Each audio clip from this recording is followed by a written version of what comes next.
Fala galera, André Ferreira na área. Vou puxar aqui meu microfone, né? Bom, esse vídeo aqui é bem interessante, tá? A gente fez um teste de estresse nesse dia 16, 17 aí, né? Mais conhecido como sábado e domingo. Esse teste de estresse era justamente para mim conseguir testar essa nova versão do server com uma quantidade grande de pessoas online, né? E a melhor forma de você conseguir achar as cagadas é justamente colocando gente pra caramba pra dentro, né? Eu tinha uma impressão inicial, que provavelmente é a impressão da maioria das pessoas que entende um pouquinho mais aí, que talvez tivesse um problema de performance no servidor, né? Quando tivesse volume, porque obviamente eu nunca testei um servidor feito em TypeScript, né? O nosso servidor antigo ele era feito em C# e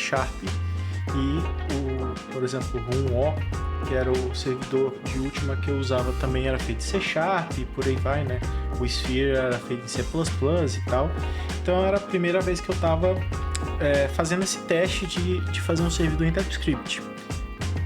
Só que eu já tinha feito um sistema de sockets na época do Vigia de Preço, né? Para quem não sabe o contexto, eu era dono de um comparador de preço que eu vendi para o Buscapé em 2021, que se chamava Vigia de Preço, e lá eu tinha um serviço de socket que a gente tinha mais ou menos 300 mil sockets simultâneos conectado, e a gente conseguia suportar o tráfego na Black Friday, né? Então eu sabia do potencial que o Node tinha, só que obviamente que acho que ninguém testou de querer inventar de fazer um servidor em TypeScript, e eu tô fazendo, né? E aí o que aconteceu? Nesse começo de teste, né, primeiro momento assim que todo mundo começou a entrar e tal, a gente teve um disparo, a gente disparou um e-mail pra galera que participou do primeiro estresse, o Rato fez umas postagens no Instagram e tudo mais, a gente teve uma quantidade considerável de pessoas solicitando chave na Steam, a gente subiu o jogo na Steam e tal, e a Steam disponibilizou 2.000 chaves pra gente, né? A gente não chegou a utilizar todas, justamente porque quando começou a entrar muita gente assim, eu tô falando de 150, 200 pessoas, a gente começou a sofrer com um ping muito alto, tá? Chegando a bater 1000 ms ali. Nosso servidor de teste ele tá nos Estados Unidos, tá? Só para quem tem curiosidade, é uma máquina de $20 na DigitalOcean, essa máquina de teste, e eu tô usando uma máquina pequena justamente para a gente conseguir testar num ambiente pequeno, e aí se for necessário a gente aumenta, e obviamente quando a gente for lançar o jogo eu vou trazer essa máquina pro Brasil aí, num data center qualquer que a gente for escolher. E aí a gente estava batendo 900 ms, 1000 ms e tal, e eu tava achando estranho, né? Por que estava acontecendo isso e tal, e eu fui debugar, fui olhar o que estava acontecendo nesse domingo, né? Acordei cedo, fui olhar o que estava acontecendo. Vou até reiniciar a minha Unreal Engine aqui, que parece que ela travou, né? Enfim, e aí eu comecei a debugar, vou até botar minha cara aqui, né? Comecei a debugar o código para entender o que estava acontecendo, né? Fiz alguns testes locais, mantive o servidor online do mesmo jeito, mesmo com ping alto, né? Mas uma coisa interessante estava acontecendo. Por quê? Porque mesmo a gente estando com 900 de ping, o que acontecia? A galera se movimentava normalmente. Então assim, eu comecei a me questionar porque o pacote de movimentação era o único que estava com carry buffer, né? Era o único cara que estava com carry buffer. E aí o carry buffer estava funcionando perfeitamente. A galera estava se movimentando, não tinha lag, zero lag, tá? Zero lag. O lag estava acontecendo em outras ações, estava acontecendo em ações, por exemplo, da galera abrir um baú, coletar o loot. O loot tinha uma verificação que se não recebesse a lista de itens em tantos segundos ele fechava, então a galera apertava para abrir, ele abria e fechava, né? Porque não dava tempo do servidor enviar. E aí eu fui dar uma pesquisada para começar a entender, né? E aí volta aquele discurso que eu fiz no último vídeo falando sobre servidor, né? Quanto é importante você entender a linguagem que você está utilizando e entender o que você está fazendo, né? De uma maneira geral. E aí, debugando lá, eu comecei a entender que o Node.js, ele tem uma estrutura que se chama Event Loop. O Event Loop, você vai colocando coisas para ele processar à medida com que vai chegando essas requisições, tanto HTTP quanto WebSocket, né? Essas requisições vão chegando. O que o Node.js ele faz? Ele joga essas requisições para uma fila de processamento. E à medida que o servidor vai processando, vai entregando os resultados, ele vai disparando os resultados, né? E aí, o que estava acontecendo? Essa fila estava aumentando exponencialmente lá. Por quê? Porque a gente estava recebendo muito pacote de atualização de posição dos clientes, né? Então a gente tinha 150, 200 pessoas online, você estava recebendo um bombardeio de requisições de movimentação e essas requisições estavam sendo enfileiradas e o Node estava processando, só que ele demorava alguns milissegundinhos para conseguir processar, já que o volume estava alto, e disparar esse retorno aí, né? E aí, o que eu fiz para conseguir resolver esse problema, né? Vamos olhar o código aqui para a gente entender, que eu gosto de fazer o bagulho na prática aqui e mostrar na prática, né? Deu um pequeno problema aqui na minha Unreal. Deixa eu entender aqui o que está acontecendo. Ok, simples, coisa rápida, né? Vamos pro código aqui, tá? Então, como eu falei, a gente estava recebendo muita requisição de posição. Por quê? Eu tenho um atualizador de posição, né? Um componentezinho, coisa bem simples, tá? Que fica disparando de tempos em tempos a atualização do personagem, tá? Então aqui, ó, esse cara aqui, tá vendo? É um event time. Alguém pode perguntar aí, né? Tem uma dúvida, por que você não usa o tick, né? O tick, ele roda muitas vezes por frame, tá? O tick, normalmente, ele roda uma vez por frame e eu não quero que isso aconteça, eu quero que isso aconteça num tempo determinado. Então, você fazer um set time, ele é parecido com um set interval ali do TypeScript, né? E você pode marcar essa opção ali de looping e max once per frame, né? Máximo de uma vez por frame. Isso é interessante. 0,3 milissegundos, né? 0,3 segundos, você vai ter mais frames, porque, por exemplo, se você está com o jogo a 60 FPS, você está tendo 60 frames por segundo. Se você estivesse usando o tick, né, essa ação de sincronizar a posição, ela estaria rodando 60 vezes por segundo, né? Então, aqui eu estou colocando um 0,3, então na prática, o que ele vai fazer? Ele vai mandar 3 vezes por segundo, né? 3 vezes por segundo, em vez de mandar 60. Por que eu coloco 0,3? Tá? Antes estava 0,1, só para você ter uma ideia. Para tentar deixar a movimentação mais fluida possível, né? Só que o que estava acontecendo, tá? O que eu percebi é que a mesma posição, o player para se movimentar, né? Ele demora mais de um segundo na maioria das vezes para fazer uma movimentação, ou às vezes ele está parado em idle, tá fazendo um craft, tá fazendo qualquer coisa, porque se ele se movimentar no crafting, a tela fecha, né? Então o que eu fiz? Eu fiz uma pequena alteração nesse código aqui do Sync Entity, né? Aqui ele tem algumas questões de verificação de ticks, né, e tal. E aí eu fiz uma verificação, que é essa verificação aqui, ó.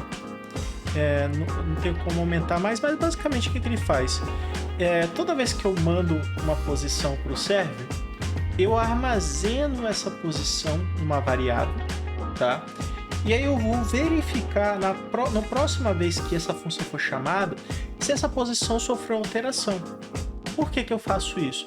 Porque se o cara não andou, se o player não se movimentou, não faz nenhum sentido a gente enviar essa informação de novo para o servidor. Poderia fazer sentido se a gente estivesse lidando com o DP, porque o DP a gente não tem garantia que esse pacote ia chegar no servidor. Só que a gente está lidando com o TCP. A gente está usando o WebSocket. Então, se eu mandei um pacote para o servidor, eu tenho garantia que esse pacote será entregue porque o protocolo me garante isso, né?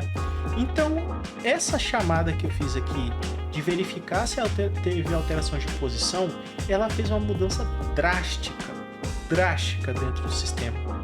Por quê? Porque a gente só vai mandar a posição caso ela mude, né?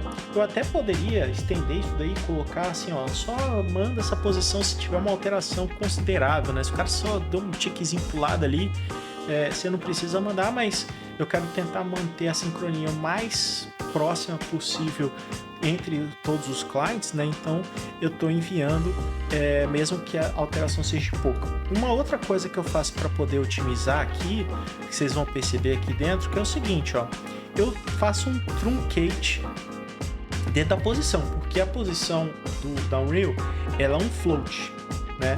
Para ter o máximo de precisão possível. Só que alteração de 0 ponto alguma coisa na movimentação não faz quase nenhuma diferença perceptível numa sincronia de player, tá? Vai ter uma diferença invisível praticamente entre um cliente e outro. Então o que eu faço? Eu trunco essa função para ela, essa posição, né, o XYZ dela, para inteiro, e aí eu vou verificar o inteiro. Então se tiver uma pequena modificação de posição que é 0 ponto alguma coisa, essa alteração vai ser totalmente ignorada e essa função aqui ela vai retornar falso, se não me engano. Vai retornar falso, e aí se retornar falso eu não mando essa modificação. Então antes eu estava mandando o pacote de atualização de forma frequente, com 60 ticks por segundo, mais ou menos, né? E aí eu passei isso para 3 ticks por segundo e ainda faço essa verificação de alteração, que caso o cara não se mova, eu não mando essa posição, tá? Não preciso mandar essa posição. Isso fez uma mudança assim, cara, porque primeiro desafogou o servidor, porque parecia que o servidor estava tomando quase um DDoS, né? Desafogou o servidor brutalmente ali. O ping caiu de 1000 para 100 e poucos. Aí eu fiz uma atualização dessa build na Steam na parte da tarde aqui do domingo, e a gente testou e o ping ficou estável ali em 130, 200, e isso é extremamente aceitável pensando que esse servidor está nos Estados Unidos, então é uma latência normal, então o servidor nesse ponto ele está liso, está tranquilo, tá? E trazendo esse servidor para o Brasil, a gente vai pegar aí 40 FPS, 40 de ms de latência, né? Então essa alteração parece besta, né? Mas ela fez muita diferença.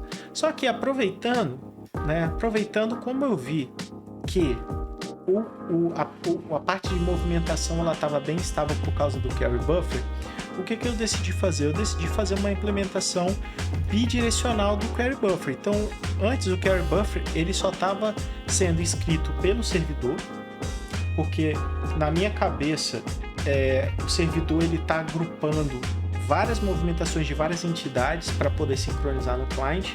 Então fazia sentido que a primeira implementação ela fosse feita no server, para o server entregar pacotes mais performáticos, né? Pacotes agrupados e tal. E aí eu fiz essa implementação somente do servidor enviando para o cliente. O cliente ele só tinha funções para poder tratar essas informações quando elas chegavam, né? Mas aí eu fiz a mesma função no C++ para mim poder mandar para o servidor pacotes de mensagens agrupadas. Por quê? Que isso faz no final das contas, né? Vamos mostrar aqui a implementação, né? Aqui eu tenho uma modificação que foi feita, né?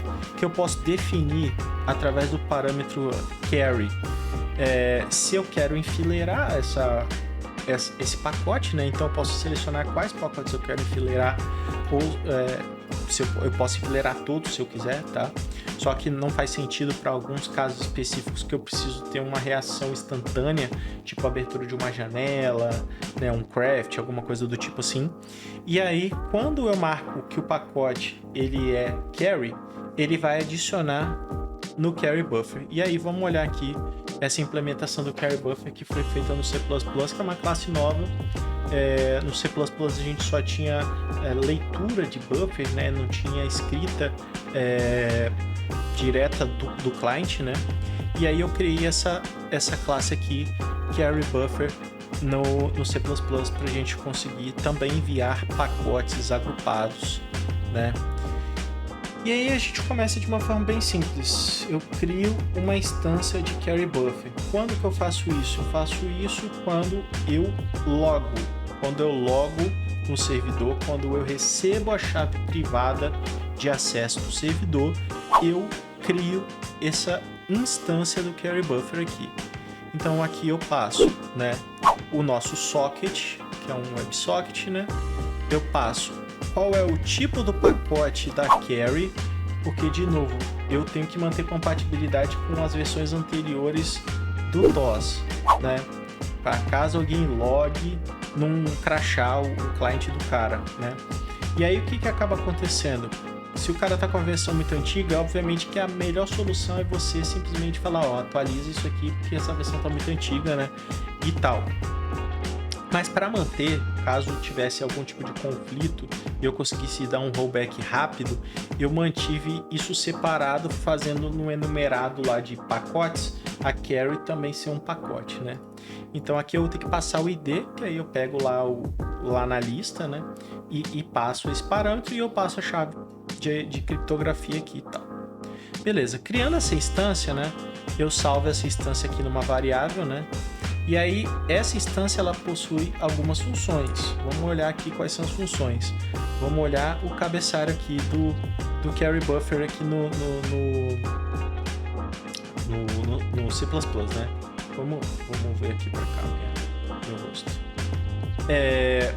Ok, aqui eu tenho uma lista das carries, que eu fiz uma pequena struct que vai receber aqui o tipo do pacote e o buffer, né? E aí quem está acompanhando já sabe que é o byte buffer, né? Falei em outro vídeo. Qualquer coisa eu vou deixar um card aí para quem não viu conseguir ver. Aqui eu defino o buffer máximo que eu quero que ele acumule, se for o caso, né? Que antes eu estava botando 1024, mas eu olhei o código antigo do servidor, a gente usava 512 vezes 1024, né, para ser um buffer um pouco maior.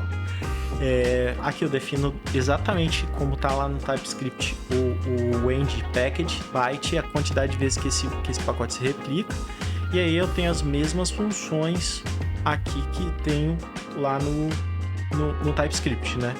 Verificar se o pacote está duplicado, verificar e enviar se for chegar no limite, né?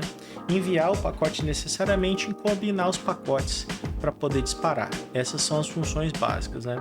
Aqui são os parâmetros que eu recebo quando eu instancio, né?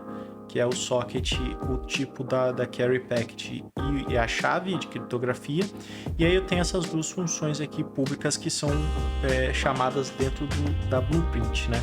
Que é para mim adicionar um buffer dentro da carry e para rodar o tick, né? Que vamos lembrar que esse buffer ele precisa ser disparado de tempos em tempos. Se ele não acumular o suficiente para poder entrar na regra do check and send, eu preciso ticar aqui esse componente para ele poder disparar o pacote, né? Porque senão o cliente ficaria esperando esse buffer encher para poder disparar e aí as ações não aconteceriam em real time, né? Então vamos lá. Aqui no add buffer, bem tranquilo, eu adiciono na lista, né? Eu crio ali meu struct e jogo para dentro do array, né? Mais para baixo aqui, duplicate, eu vou fazer uma verificação do pacote que eu estou recebendo, né? Do buffer que eu estou recebendo, eu gero um hash. No caso aqui eu estou usando uma função toString aqui, que é a função do carry buffer ali para poder fazer um encode base 64. Podia estar fazendo um hash ou qualquer coisa do tipo, né? Mas é mais simples. E aí eu verifico se o buffer que eu recebi é igual a algum outro buffer que já está escrito por algum motivo qualquer. Se não for, ele adiciona na lista. Se for, ele ignora, né? Aqui eu verifico se o buffer que está acumulado, né? Ele já está no total size, né? Então eu preciso olhar todos os pacotes e ver o tamanho deles para poder somar e ver o total size.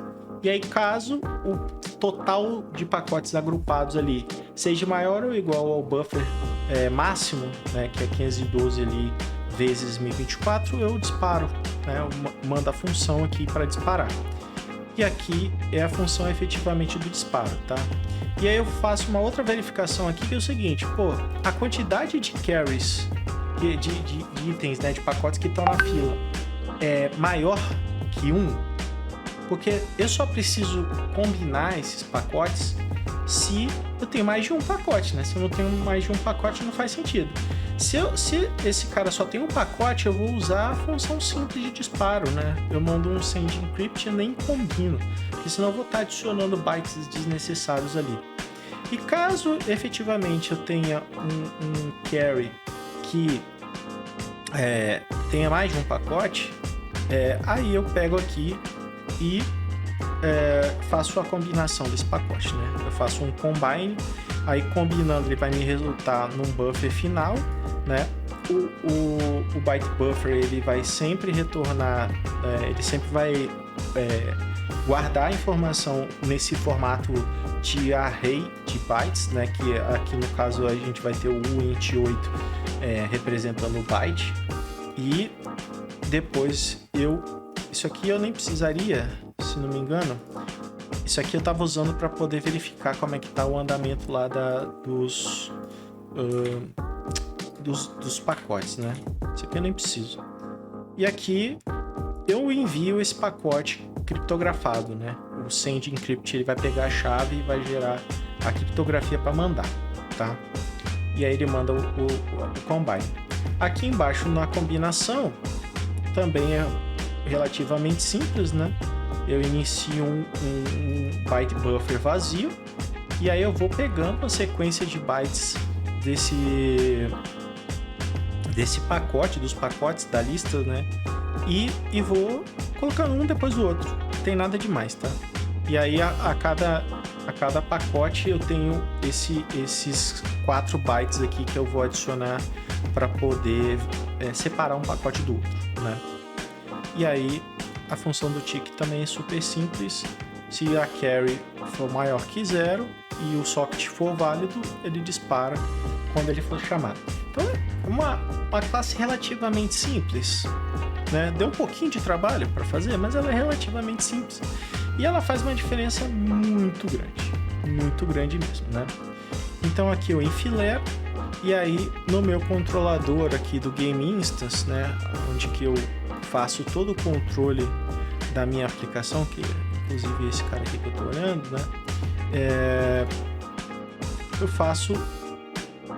deixa eu pegar aqui a minha lista de pacotes. A lista de pacotes fica no componente do server sync aqui, ó.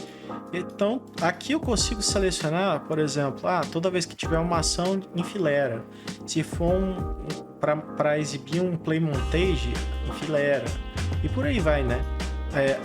Tudo que eu posso enfileirar, que faz sentido enfileirar, por exemplo, os danos, né? Aqueles danos que sobem e tal, isso tudo é enfileirado hoje em dia. Porque pode subir muitos danos, ter muitos bichos em volta e tudo mais, né? Então faz sentido que esse pacote não seja um pacote unitário, né? Seja um pacote agrupado. E aí o auto-ataque eu não coloquei, porque eu quero que a reação seja instantânea, né? Por mais que a gente saiba que caso o servidor esteja sobrecarregado de requests enfileirando, esse auto-ataque não vai ser instantâneo. Mas eu deixei separado e por aí vai. Então eu posso selecionar qual pacote que eu quero que seja empacotado ou não e tal. E aí lá no nosso TypeScript aqui do server, né? Vamos ver aqui o que eu fiz, ó. Aqui eu vou abrir o nosso adapter aqui, ó. Esse aqui é o adapter do WebSocket, tá? Esse é o adaptador do WebSocket. Então, quando eu recebo... Vamos aumentar aqui, tá pequenininho, né? Quando eu recebo pacote do cliente, né? Eu descriptografo ele. E aí, agora eu tenho essa opção aqui, ó. Essa opção aqui, ela foi adicionada agora, ó. Esse ifzinho aqui, ó. Então, eu verifico se o cliente... se o pacote é do tipo carry, né? E aqui eu chamo a minha funçãozinha de split packets, que a gente só tinha essa função antes no C++, agora a gente tem no TypeScript também. Coisa mais simples do planeta. Eu copiei a função, falei lá, ChatGPT, converte para TypeScript. É isso, tá? E eu faço um for, né? Porque essa função ela me retorna toda a lista de pacotes, tudo separadinho, bonitinho, né, como a gente precisa. E aí eu faço a leitura exatamente igual eu já estava fazendo, né, de enviar para os seus respectivos headers ali para conseguir processar cada pacote de forma individual. Essa foi a modificação que eu fiz, né?